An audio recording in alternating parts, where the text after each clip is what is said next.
Unahisi simu yako inasumbua au wewe ndio unaisumbua simu yako?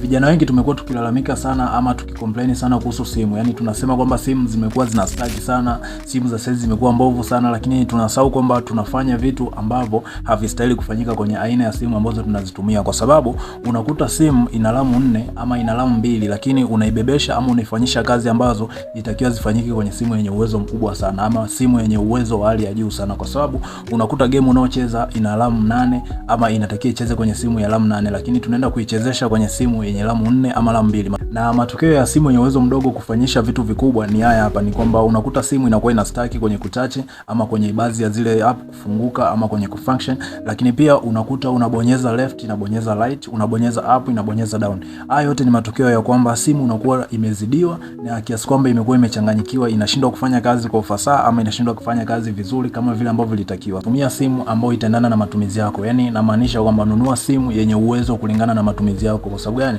Ukilazimisha matumizi makubwa kwenye simu yenye uwezo mdogo, utaiua simu na utasababisha simu yako ife mapema ama ishindwe kufanya kazi kwa ufasaha. Oya, kwa more technique kama hizi, kujifunza zaidi, endelea kubaki na HBM Classic, to follow na like na comment. Oya, HBM Classic, best for you forever.